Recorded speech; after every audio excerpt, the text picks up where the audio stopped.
കഴിച്ച് നോക്കി. കുറച്ച് നാൾ കഴിച്ച് കഴിഞ്ഞപ്പോൾ ഒരു 2 ആഴ്ച 3 ആഴ്ച കഴിഞ്ഞപ്പോഴത്തേക്കും അല്ലെങ്കിൽ കണ്ണിൻ്റെ അകത്തൂടെ നീ വർക്ക് ചെയ്തുകൊണ്ടിരിക്കുമ്പോൾ എപ്പോഴും വെള്ളം എടുക്കണം. ആ വെള്ളം എടുക്കലങ്ങ് മാറി. അപ്പോഴങ്ങനെ അതിങ്ങനെ സ്ഥലം കഴിക്കുന്നുണ്ട്.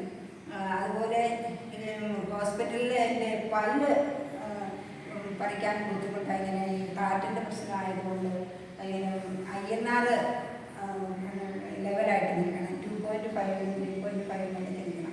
അപ്പോൾ അതിങ്ങനെ ഒരു മെഡിസിൻ കഴിക്കുന്നുണ്ട്. അപ്പോൾ അത് നിർത്തിയതിന് ശേഷം എൻ്റെ പല്ല് ഒടിഞ്ഞു പോയത്. അപ്പോൾ ആ പല്ല് ഒടിഞ്ഞു പോയത് അവിടെ ഇരുന്ന് ഇൻഫെക്ഷനായി. അത് എടുത്ത് കളയാൻ പറ്റില്ലെന്ന് പറഞ്ഞു. അപ്പോൾ ആദ്യം ഒരു പ്രാവശ്യം ഞാൻ എടുത്തത് കാരിത്താസ് ഹോസ്പിറ്റലിൽ പോയി 10-11 ദിവസം അഡ്മിറ്റ് ആയതിനു ശേഷമാണ്. ഇതിപ്പോൾ ഈ കട്ടപ്പന ഹോസ്പിറ്റലിൽ 10-11 ദിവസം പോയി അഡ്മിറ്റായി പല്ലെടുത്തതിന് ശേഷം എനിക്ക് ഭയങ്കര ശ്വാസമുട്ടൽ, ചുമയും ശ്വാസമുട്ടൽ, അസ്വസ്ഥതയൊക്കെ കൂടി. അപ്പോഴും വീണ്ടും എൻ്റെ പഴയ അവസ്ഥയിലേക്ക് പോകുമെന്ന് തോന്നി. അപ്പോൾ എൻ്റെ ചേച്ചിയുടെ മോൻ പറഞ്ഞത് ആൻറ്റി വീട്ടിൽ ചെന്ന് ആൻറ്റിയുടെ ആസ്യ പ്രോഡക്റ്റൊക്കെ കഴിച്ച് കഴിയുമ്പോഴത്തേനും ഓക്കെ ആണെന്ന്.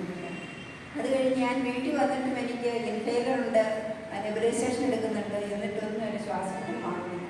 അത് കഴിഞ്ഞപ്പോൾ എനിക്ക് തോന്നി എന്നാൽ ഈ പഞ്ചതുളസി ഒന്ന് കഴിച്ച് നോക്കാം. പഞ്ചതുളസി ഞാനൊരു 3 ദിവസം രാവിലെ ഉച്ചയ്ക്കും വൈകിട്ടും കഴിച്ചു. വെള്ളത്തിലൊഴിച്ച് കുടിക്കുകയില്ല, ഇളം ചൂടുവെള്ളത്തിലൊഴിച്ച് കുടിച്ചു. അത് കഴിഞ്ഞപ്പോഴും എനിക്കൊരു ആശ്വാസം വന്നിട്ടുണ്ട്. പിന്നീട് രണ്ട് നേരമായി. പിന്നീട് എനിക്ക് ആ ഇൻഹേലർ എടുക്കേണ്ടത്, ഒരു നെബുലൈസേഷൻ എടുക്കേണ്ട ഒരു ആവശ്യം പ്രോഡക്റ്റായിട്ടാണ് എനിക്ക് തോന്നുന്നത്. ഒരു ഹോം ഷോപ്പ് പോലെ എനിക്ക് അവിടെ ഉണ്ട്. അവിടെ നമ്മൾ നെടുങ്കണ്ടത്ത് വന്നൊക്കെ സാധനങ്ങൾ എടുക്കാറുണ്ട്. അവിടെയും ഈ പറഞ്ഞതുപോലെ ഏറ്റവും കൂടുതൽ പോകുന്നത് ഈ പഞ്ചതുളസി തന്നെയാണ്. അപ്പോൾ അങ്ങനെ